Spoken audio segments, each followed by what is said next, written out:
भाइयों और बहनों,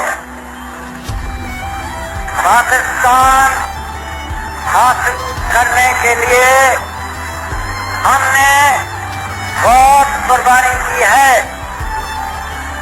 अल्लाह ताला ने हमें अस्सलाम वालेकुम। मैं हूं राना अदनान शबीर खान और आप देख रहे हैं नोए फिक्र। जैसा कि मैंने पहले एपिसोड में कहा कि हम पहले कुछ तारीखी हकाइक एनालाइज करेंगे और उसके बाद फिर हम खान साहब के बयानिए पर बात करेंगे। और हम शुरू करेंगे जनरल JFR जैकब की किताब surrender at Dhaka birth of a nation, page 30th और 31st के ऊपर वो लिखते हैं कि the two wings of Pakistan, the east and the west, separated geographically by 1,000 miles of Indian territory, differed greatly in size and density of population. यानी कि east Pakistan और वेस्ट पाकिस्तान एक दूसरे से बहुत दूर थे और उनके दरमियान इंडिया मौजूद था। और ईस्ट पाकिस्तान और वेस्ट पाकिस्तान की जो पॉपुलेशन थी, जो आबादी थी, वो बहुत फ़र्क थी।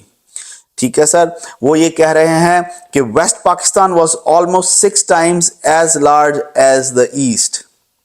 According to the 1961 census, its population was 43 million as against 51 million in East Pakistan. यानी कि ईस्ट पाकिस्तान जो कि बांग्लादेश है वो रकबे के लिहाज से छोटा था और वेस्ट पाकिस्तान रकबे के लिहाज से बड़ा था, लेकिन ईस्ट पाकिस्तान की आबादी 51 मिलियन थी और वेस्ट पाकिस्तान की आबादी 43 मिलियन थी, यानी आबादी बांग्लादेश में ज़्यादा थी। फिर वो कहते हैं there were differences in language, culture and outlook, यानी पंजाबियों का और बंगालियों का, बलोचों का और बंगालियों का, सिंधियों का और बंगालियों का और पठानों का और बंगालियों का कल्चरली डिफरेंस बहुत ज़्यादा था और आउटलुक बहुत डिफरेंट थी। An additional factor was the sizable Hindu population of over 10 million in East Pakistan.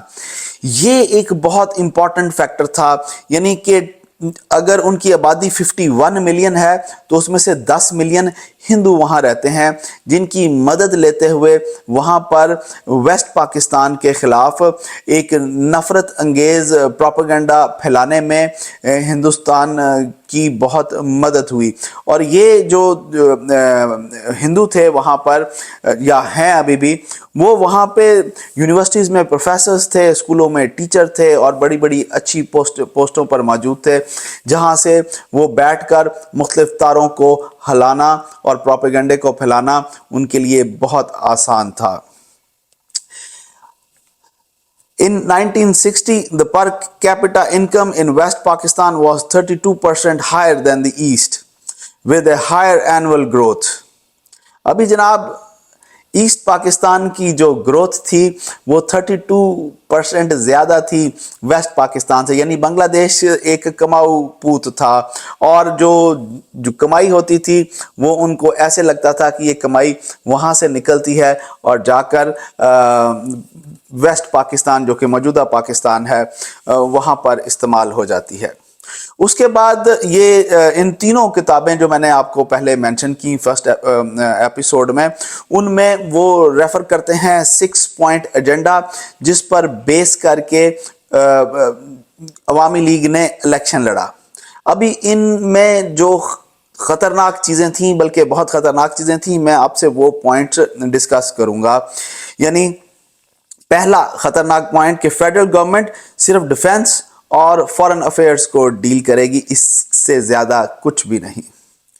मुल्क में 2 अलग-अलग करेंसीज होंगी, यानी कि ईस्ट पाकिस्तान में टका और वेस्ट पाकिस्तान में रुपया जो है अलग-अलग करेंसीज होंगी। और कानून साजी की जाएगी कि फॉरेन एक्सचेंज अर्निंग्स के अलग-अलग अकाउंट होंगे, यानी कि फेडरेशन के पास पैसा नहीं होगा और उनके पास ताकत नहीं होगी।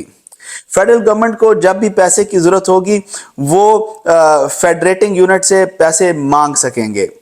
फेडरेटिंग यूनिट से मुराद ये है कि ईस्ट विंग और वेस्ट विंग, यानी उनको जब भी पैसों की ज़रूरत होगी अपने ही मुल्क को रन करने के लिए, तो वो इनके आगे भीख मांगेंगे और इनके सामने कहेंगे कि अल्लाह दे वास्ते सानू कुछ दे दो।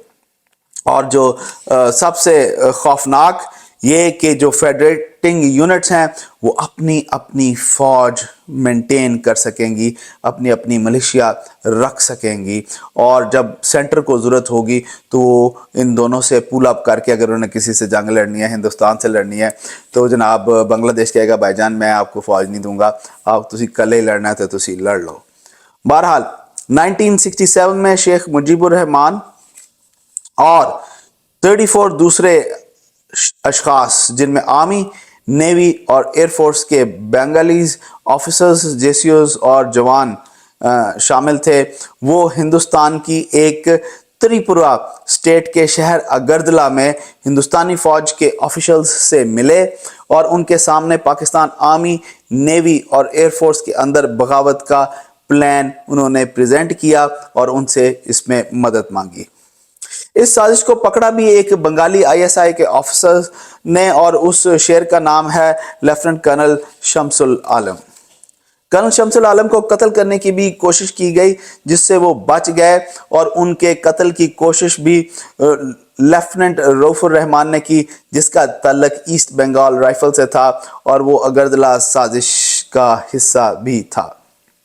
22 फरवरी 2011 को सखावत अली जो इस साजिश का हिस्सा था उसने बांग्लादेश की पार्लियामेंट में खड़े होकर इस साजिश के सच्चे होने का इकरार किया और इस बात का भी इकरार किया कि उनके खिलाफ जो केस बना वो सही था और सच्चा था।